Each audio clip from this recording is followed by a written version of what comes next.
It's almost unbelievable, isn't it, this situation? The president-elect, Donald Trump, just days away from going back to the Oval Office, has been sentenced for a felony. I mean, has this ever happened before? Never. This is completely new. A convicted felon leading the nation, it's unprecedented. Nobody could have seen this coming. Yeah, it's wild. And before we dive into all of it, if you find this kind of breakdown interesting, all the ins and outs, hit that subscribe button. You won't miss future episodes. Okay, back to the situation. To really grasp it, we need to look at the charges. Right. These charges started with the Manhattan DA, and they involve a lot, 34 felony counts, hush money payments. Essentially, the case argues that Trump, back during his first campaign, he set up payments to keep damaging information quiet. Information that could have changed the election. And this sentencing, it all came down to the wire, didn't it? Absolutely. It happened because of a really dramatic, last-minute decision by the Supreme Court. 5-4, they denied Trump's appeal to delay the sentencing until after he's sworn in. And what's really interesting is who voted how. Not the usual split. Chief Justice Roberts and Justice Barrett, they're both considered conservative, but they sided with the liberal justices. Yeah, a lot of people were surprised by that. So he's convicted on 34 counts, but Judge Merchan chose unconditional discharge. So no jail time for the soon-to-be president. No probation, no fines. This part, to me, is the most confusing. What do you think about that? Well, you've got to look at what both sides are saying. Trump and his lawyers, they've always said this indictment was political, trying to hurt his chances. They're saying no jail time proves them right, and that basically the American people didn't buy it either since he was reelected. But on the other hand, you have the judge, the DA, and they're acknowledging it's an unusual situation. But they emphasize how serious a felony conviction is. It doesn't matter what your political position is.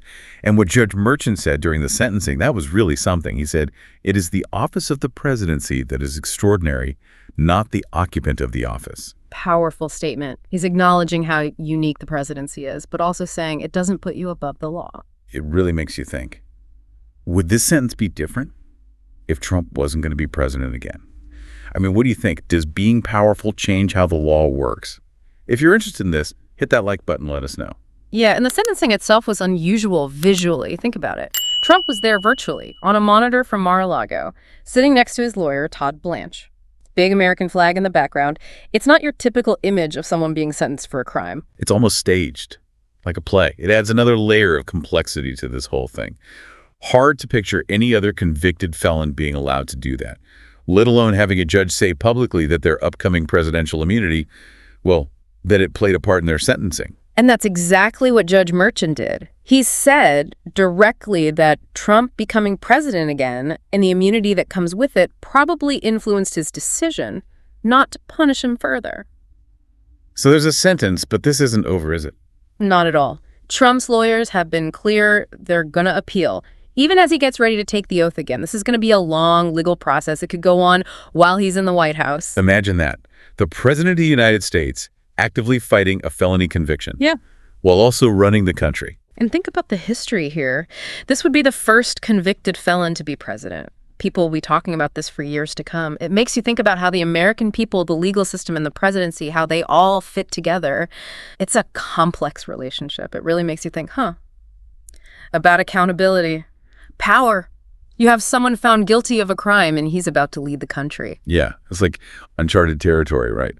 For legal stuff, political stuff. What message does this even send to people here, to other countries? Well, it does raise some concerns, about how committed America is to the rule of law, the idea that no one is above it. I mean, if a president can be convicted and still be president, what does that say for the future? For other leaders? Does it hurt our legal system? It's unnerving, to be honest. It's surreal. Even thinking back to how this all started. When the news first broke about the payments, it was like everything exploded. The whole political scene. I remember seeing Giuliani, Trump's lawyer at the time, on TV, defending those actions. It was like the whole country stopped and watched. That was the start of this legal saga that's been going on for years now. Yeah, and what a saga, huh? From those first reports to the indictment, the trial, the conviction, and now the sentencing. It's been like a whirlwind. Legal drama, political maneuvering. It is remarkable, though, how Trump managed to make this comeback. He's getting a second term, despite all the indictments, and now a felony conviction, realigned a bit. A year and a half ago, he had 4 separate indictments.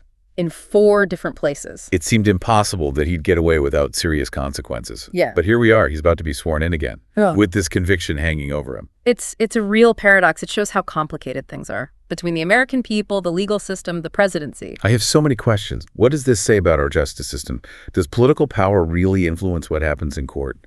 And maybe the biggest question, what does this say about us, the voters? We put him back in power. Big questions. Questions we need to be asking as a country. We need to understand what this all means, have a real discussion about the future of our democracy. We are living through history right now. What's happening will be studied, talked about for years to come. We're watching a chapter of American history unfold in real time. And it's not finished. This conviction, this sentencing, it's just one part of a bigger story. And it's still being written. If this discussion is making you think, and we hope it is, make sure you subscribe. You won't miss our future episodes.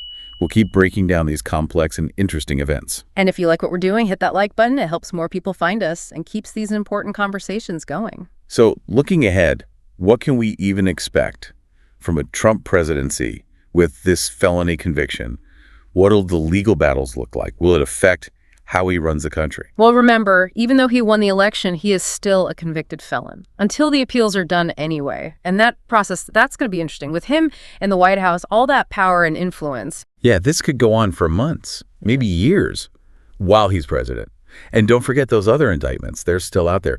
Who knows what'll happen with those? It's hard to imagine this won't affect everything he does in his second term. Feels like we're living in some kind of, political thriller movie.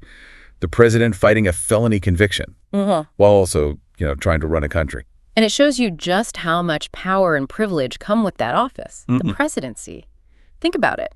If a regular person was facing these charges, the legal stuff would probably be much faster. And the consequences, way harsher. It really makes you think about power, justice, accountability, things we don't always like to talk about. Yeah, we can't know how the appeals will go. But we can look at what the situation says about America right now, about politics, about how people see the legal system. What gets me is how bold this comeback is. All the scandals, the controversies, the indictments, now a conviction.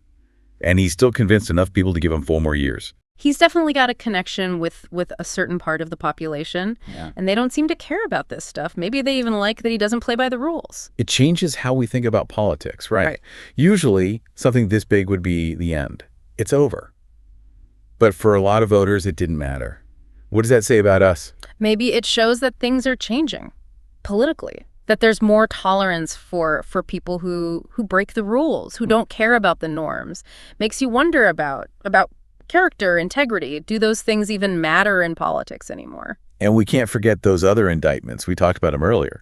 Who knows what will happen with those now? It's hard to imagine they won't affect his second term. It's definitely possible that there will be more legal trouble, which would make things even more complicated and more divided. It's going to be a wild 4 years, probably more focused on legal battles and politics than actually governing. This is something we've never seen before. It's fascinating. And it's going to be talked about for a long time. As this all plays out, we'll be here, breaking it down, the legal stuff, the politics, how it affects society. So make sure you subscribe. That way you'll stay in the loop. As we keep going deeper into this whole saga, Donald Trump, the president who's also a convicted felon. And if you like this, hit that like button. It really helps us get the word out and gets more people talking about these important issues.